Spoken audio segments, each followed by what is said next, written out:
जय हिंद बच्चों। प्राथमिक व्यवसाय पढ़ रहे हैं अपन। प्राथमिक व्यवसाय में आज अपन पढ़ेंगे कृषि। कृषि मैंने वैसे मेरे जो पिछले वीडियो हैं उसमें मैंने पढ़ा दिया है, तो थोड़ा सा उसको अपन रिपीट कर लेते हैं। कृषि के प्रकार हैं, जैसे स्थानांतरित कृषि है, आदिवासियों द्वारा या फिर ऐसे लोग जो जंगलों में रहते हैं, दुर्गम पहाड़ी क्षेत्रों में रहते हैं, उनके द्वारा क्या होता है कि 2-3 साल तक एक जगह पे कृषि की जाती है और उसके बाद में वो उस जगह को छोड़ के दूसरी जगह पे चले जाते हैं ताकि वहाँ पे उर्वरा शक्ति बन सके। उसमें जंगलों को जलाकर साफ करके कृषि के लिए भूमि तैयार की जाती है, तो वो होती है स्थानांतरित कृषि। अगर अपन विश्व में इसका वितरण देखें तो अमेजन नदी बेसिन, कांगो बेसिन या पूर्वी द्वीप समूह, ये जो क्षेत्र हैं वो हैं मुख्य स्थानांतरित कृषि के लिए। दूसरा, उसके बाद में जब मनुष्य स्थायी आवास बना के रहने लग गया तब उसने कृषि प्रारंभ की, उसको कहते हैं आदिम स्थायी कृषि। इसमें साथ में पशुपालन भी किया जाता था।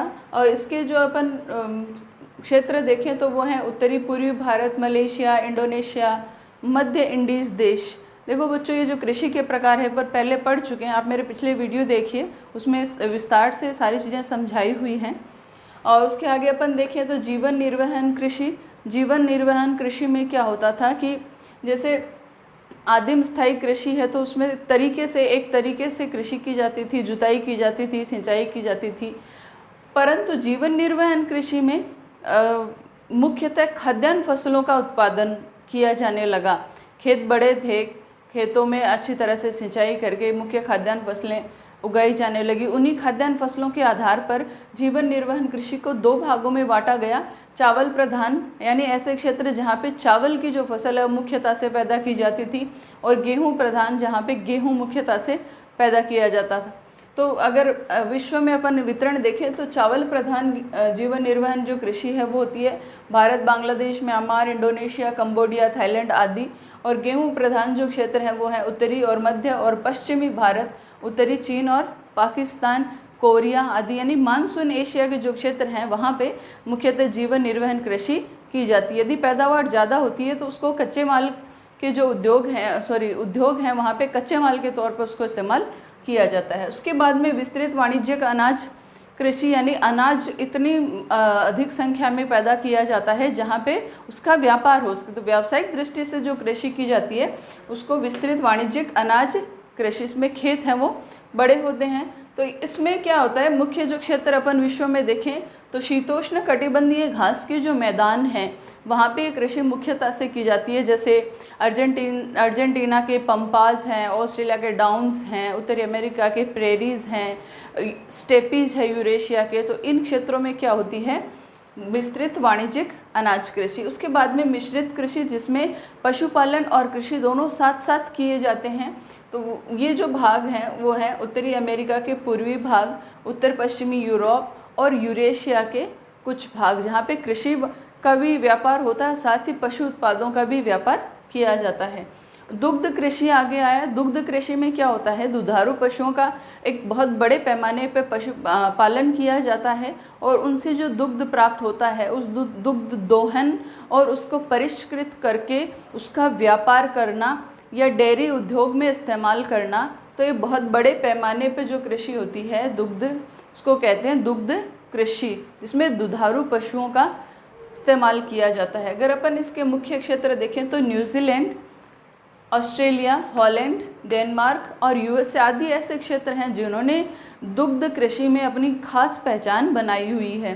उसके बाद में ट्रक फार्मिंग है। तो ट्रक फार्मिंग अपन पहले पढ़ चुके हैं, यानी महानगर, जो बड़े बड़े महानगर है वहाँ पे पर्याप्त स्थान नहीं होने के कारण उनके पास में स्थित गांव या खुले जगह हैं जहाँ पे आवास नहीं बना है अभी तक, वहाँ पे क्या होता है, साग सब्जियों का या फलों का उत्पादन किया जाता है और उसको ट्रकों के माध्यम से महानगरों तक पहुँचाया जाता है, या प्रशीतन परिवहन के जो साधन हैं उनके माध्यम से महानगरों तक पहुँचाया जाता है। तो वो क्या कहलाती है, ट्रक फार्मिंग, जिसका प्रथम प्रयोग यूएसए के कैलिफोर्निया में हुआ था, जो काफ़ी इम्पोर्टेंट है। मैंने पिछले वीडियो में बताया है, आप उसको ज़रूर देखिए। फिर है फलोद्यान कृषि, जिसके अंतर्गत फल और फूलों की कृषि की जाती है। अब लास्ट में इसमें है बागाती कृषि, काफ़ी इम्पॉर्टेंट है बागाती कृषि, इसको अपन ने उसमें नहीं पढ़ा था, यहाँ पढ़ लेते हैं। तो बागाती कृषि क्या है? वाणिज्यिक कृषि का एक प्रकार है और इसकी जो शुरुआत है वो यूरोपियन देशों ने करी थी। यूरोपियन देशों ने जो उष्ण कटिबंधीय क्षेत्र के जो देश हैं वहाँ पे अपने उपनिवेश स्थापित किए थे, ताकि वहाँ पे जो मुख्य उपज है जो वहाँ यूरोप में लोगों को नहीं मिल रही या वहाँ पे पैदा नहीं हो रही, वो उपज उनको उन उष्ण कटिबंधीय क्षेत्रों से प्राप्त हो जाए, इसलिए उन्होंने इस कृषि का शुभारंभ या विकास किया, जिसका प्रमुख उद्देश्य क्या था? यूरोपियन लोगों को उष्ण कटिबंधीय उपज जैसे कि केला, नारियल, इलायची, रबर, कहवा, चाय आदि उपज हैं उनको प्राप्त हो सकें। तो इस तरह से इस कृषि की शुरुआत हुई थी। अब अपन बागाती कृषि की विशेषताएं देखें तो यह एक भारी पूंजी निवेश की कृषि है, यानी उष्ण कटिबंधीय क्षेत्रों में जो कृषि की जा रही है वो एक फसली कृषि है और उस फसल को उत्पादित करने में, उत्पादन से पहले उसको बोने से लेकर उसका उत्पादन करने में जो प्रक्रम है, ये प्रक्रम काफ़ी खर्चीला है।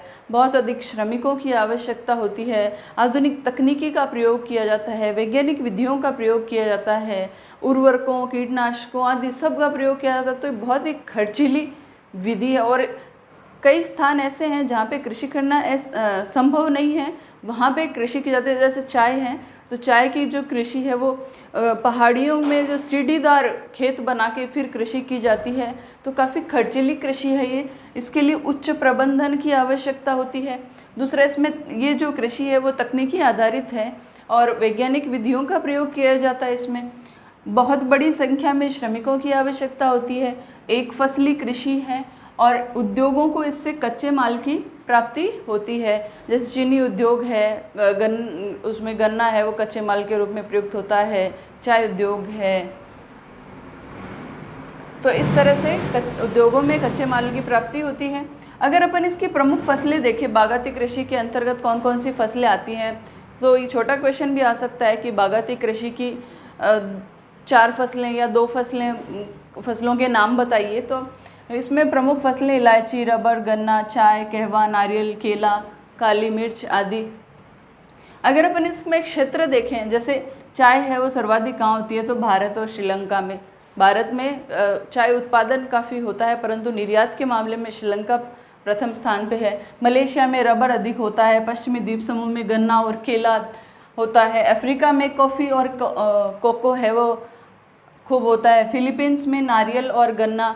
तो जैसे जैसे यूरोपियन देश हैं या फ्रांसीसी हैं, अमेरिकन देशों ने अपने उपनिवेश स्थापित किए, वहाँ पर ये जो कृषि है इसका विकास काफ़ी बड़े पैमाने पर हुआ।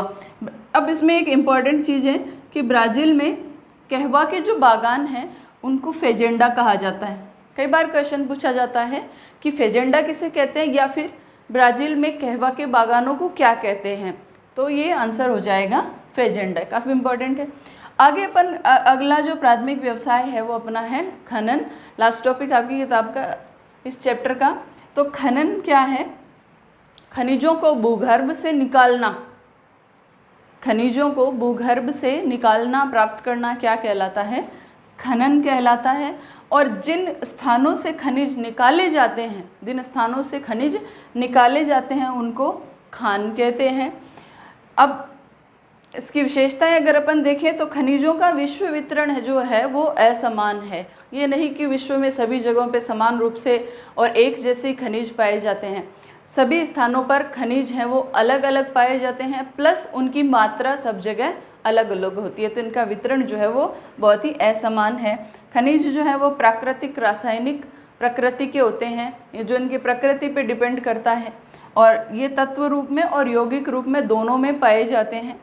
खनिजों की खोज कई अवस्थाओं में हुई, उन अवस्थाओं को उन खनिजों के आधार पर ही उनका नाम दिया गया। जैसे पाषाण युग है जब पत्थर का आविष्कार हुआ, ताम्र युग है तांबे का हुआ, कांस्य युग है लोहे का आविष्कार जब हुआ उसको लौह युग बोल दिया, और वर्तमान जो युग है वो क्या कहलाता है? लौह इस्पात युग। तो इस तरह से कई अवस्थाएं हैं जिनके अंतर्गत अलग अलग खनिजों की खोज हुई थी। और आगे अपन विशेषताएं देखें खनिजों की, तो खनिज जो है वो किसी भी सभ्यता एवं आर्थिक जीवन का मापदंड है।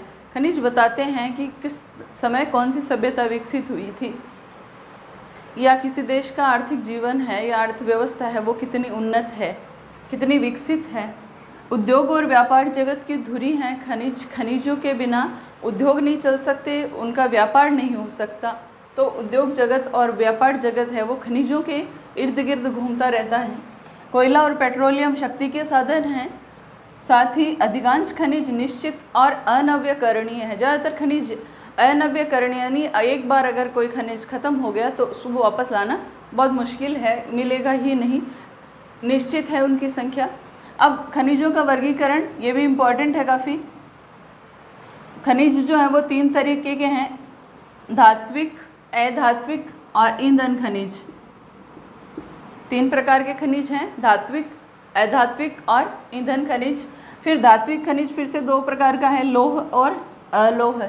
लोह खनिजों में लोहा, निकिल और मैग्नीज मुख्य हैं, और अलोह खनिजों में तांबा, जस्ता, सीसा और एल्यूमिनियम। अभी आपका जो पेपर हुआ है 2020 बोर्ड का, उसमें आया भी है कि अधात्विक खनिजों के कोई 2 उदाहरण लिखिए।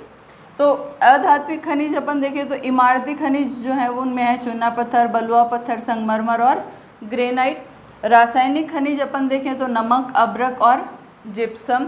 और रत्न अगर देखें तो सोना, चांदी और प्लेटिनम। बाद में ईंधन खनिज है, ईंधन खनिज में कोयला, पेट्रोलियम और प्राकृतिक गैस। तो ये हो गया इनका वर्गीकरण। साथ ही थोड़ा सा अपन इनका खनिज वितरण देख लेते हैं, यानी किस चट्टान में किस प्रकार के या कौन से खनिज पाए जाते हैं।